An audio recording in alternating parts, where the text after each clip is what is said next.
Nej. Hej, det er fordi min computer virker ikke. Nå, ja. Kan du lave den?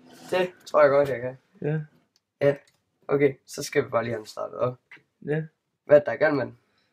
Den driller bare. Den starter. Okay, kan du ikke lige skrive din kode? Jo.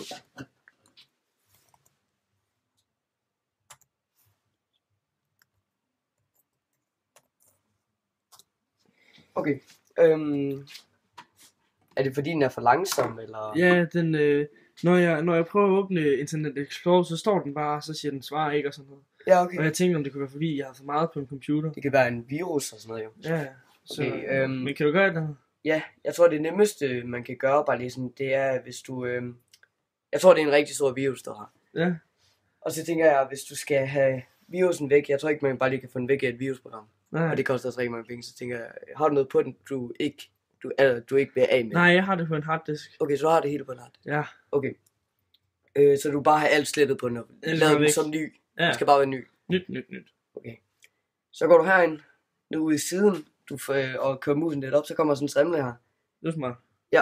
Og så trykker du indstil. Ja. Så hernede, så kan du trykke skift PC-indstillinger. Det lyder smart. Ja, så går du herind. Så normalt, så står den så herinde, ikke? Og så går du ned i den, der hedder opdatering og genoprettelse, den allernederste. Og så trykker du genoprettelse. Ja. Og så står der fjern alt og geninstallere Windows. Okay. Og hvis du, altså det der med, at du vil gendanne den og sådan noget der. Ja. Og så trykker du bare komme i gang. Og så forbereder den så, ikke? Og så, du kan lige gøre det derhjemme, fordi at hvis du nu lige tænker, at du mangler stadigvæk at gemme noget og sådan noget. Ja. Så kan du lige gøre det. Jo. Ja. Er Perfekt. det det? Ja. Okay, Tak for det. det var så lidt. Ha' en god dag. Tak lige meget.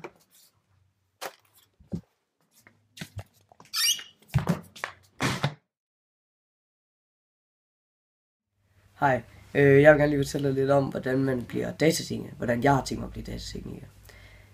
Jeg vil gerne tage den på Syddansk Erhvervsskole ind i Vejle, fordi der var jeg på bobygningen, og det synes jeg var rigtig godt. Og de havde nogle gode lærere, som jeg kunne forstå, og jeg spurgte også mange eleverne om, hvor det var at gå derinde, og de synes det var rigtig godt. Praktikken ved, at jeg skal, eller det, først så starter jeg jo så med at tage de 20 uger her, som du kan se, hvor jeg er i grundforløb 1, hvor jeg starter i 20 uger i skole, så går jeg så videre og skal så i praktik, og så skal jeg 20 uger i skole igen, og sådan fortsætter det egentlig bare i de 5,6 år, jeg skal være der, før jeg får min uddannelse.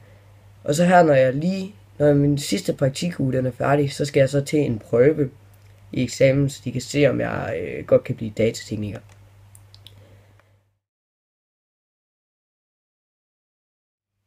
Det man laver som datatekniker, det er, at du kan for eksempel blive bestilt af et stort firma, som hvis man nu for eksempel gerne vil, så kan blive bestilt af Lego eller sådan noget, så skal man køre ud og så skal man kigge på nogle af deres dataanlæg, og hvis der nu er noget, for eksempel en computer, der ikke virker, så skal man fikse den, og så de spørger sådan hele tiden, hvordan, og om jeg ikke godt kunne lave det for eksempel. Du skal også for eksempel lave netværket. Hvis netværket det lige pludselig ikke fungerer, så skal du undersøge, hvad det er, der kan være fejlen. Og det kan være rigtig mange ting. Det kan være svært at finde, det kan også være en let opgave, og så får du så en timeløn på det. Fordi jeg gerne vil være datatekniker i stedet for IT-supporter. Det er fordi, at IT-supporter, de laver meget det samme hele tiden. Det er meget sådan noget med, at de bare kun skal reparere computer og de lidt ting. De ved heller ikke så meget som os datateknikere. Så derfor vil jeg gerne blive datatekniker i stedet for. Datateknikere, de har også mange svære opgaver. De bliver også bestilt lidt oftere, fordi de ved det mere. For eksempel hvis for eksempel en bank, den har centrale problemer med netværket, eller der er noget på det, som ikke virker. Så ringer de for det meste til os datateknikere i stedet for IT-supporterne, fordi vi har fået de 2,5 år mere erfaring end dem. Og derfor er det, at de ringer til os, fordi vi ved mere. Fordi jeg har valgt at blive datatekniker, det er fordi helt lige siden jeg har været lille, der har jeg altid godt kunne lide computer, og jeg har altid interesseret mig for for eksempel bygge min egen computer, eller lave de andres computer, hvis der nu var noget galt med dem. Så har de altid spurgt mig i klassen, eller om jeg ikke lige kunne lave smartboardet i timen, og sådan noget der, hvis pedellerne nu ikke lige var der. Og så, så fik man lige en lille klapsalve, når man så fik lov til at se film bagefter, fordi man lige har lavet smartboardet, eller fik et lille, nogle flødeboller eller sådan noget. Og lærerne, de var sgu også meget glade for, at der er nogen i klassen, der kunne finde ud af at lave sådan nogle ting. Og det er også en af grundene til, at man synes, det er sjovt, fordi man får så meget ros i klassen om, han er faktisk god til det der og det der. Hvis man nu ikke er så god til skoletingene, så ved man så, at man kan finde ud af det, man faktisk interesserer sig ret meget for. Det er også en af grundene til, at jeg har valgt at blive det her inden for IT og datateknik. Jeg har undersøgt lidt om, hvad man egentlig får i løn som datatekniker på f.eks. Lego, hvor jeg rigtig gerne vil arbejde, fordi at det der, jeg kender nogen på Lego, og min far kender dem på Lego, så jeg tænker, at det vil være en god arbejdsplads for mig. De siger, at en normal datatekniker, som arbejder på Lego, han får cirka 36.000 kroner om måneden. Og det er også en ret god løn i forhold til, at IT-supporter, de måske får 26.000 eller 25.000 kroner om måneden. Så det er også en af grundene til, at datatekniker, det er godt, fordi man får det mere i løn. Altså det er selvfølgelig også dobbelt så svært, som at være IT-supporter.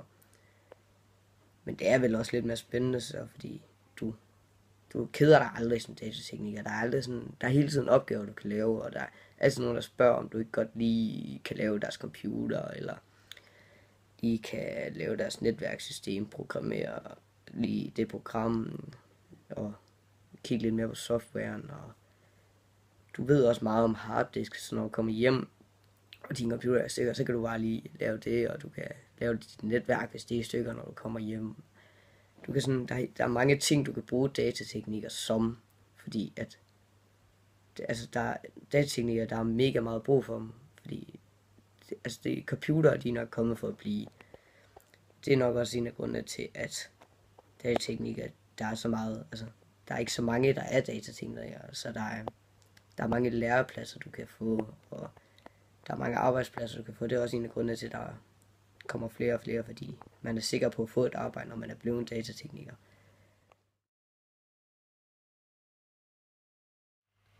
Der er ret mange, der ikke ved, hvordan en computer ser ud indeni, og det har jeg tænkt mig lige at fortælle dig her.